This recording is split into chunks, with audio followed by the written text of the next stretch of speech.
இப்ப எங்களை கேக்குற கேள்வியை நீங்க அவரை கேளுங்களேன். வந்தாரு இல்லையா, அந்த இடத்துல என்ன இப்படி வந்திருக்கீங்களேன்னு கேட்க வேண்டியது தானே.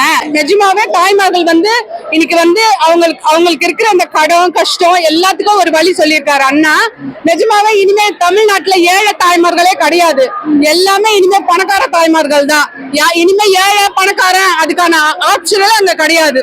எல்லாம் வச்சு அழகா டீடைல் போட்டு எங்களுக்கு கொடுத்துட்டாரு, நான் என்னென்ன செய்ய போறோம் அப்படின்னு.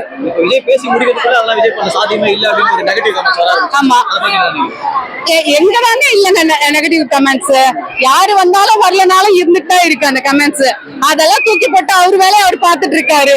வரதை தட்டி விட்டு அடுத்த வேலை அவர் எங்களுக்காக செஞ்சுட்டே இருக்காரு.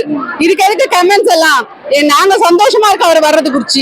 எங்க பார்த்தாலும் விஜய் கிருஷ்ணா கல்யாணத்துக்கு வந்தாங்க, அதை பத்தி பேசுறாங்க. அப்ப நீங்க என்ன நினைக்கிறீங்க? ஆக்சுவலா ஒரு பொய்ய மறைப்பாங்க.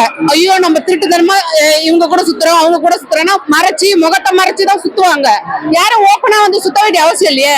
இப்ப எங்களை கேக்குற கேள்வியை நீங்க அவரை கேளுங்களேன். வந்தாரு இல்லையா, அந்த இடத்துல என்ன இப்படி வந்திருக்கீங்களேன்னு கேட்க வேண்டியது தானே. அப்ப ஓப்பன் டாக் கொடுத்துருப்பாருல அவரு. எங்க மனசுல ஒண்ணுமே இல்ல, நாங்க வந்திருக்கோம்னு சொல்லியிருக்க போறாரு. நீங்க தான் தேவையில்லாததா கிரியேட் பண்ணிட்டு இருக்கீங்கன்னு சொல்றாரு. அவ்வளவுதான். விஜயோட ரசிகர்களே ஓட்டு போட மாட்டாங்க இந்த விஷயத்துல அப்படின்னு நிறைய நெகட்டிவ் கமெண்ட்ஸ் அப்படிதாங்க சொல்வாங்க. அதெல்லாம் சும்மா.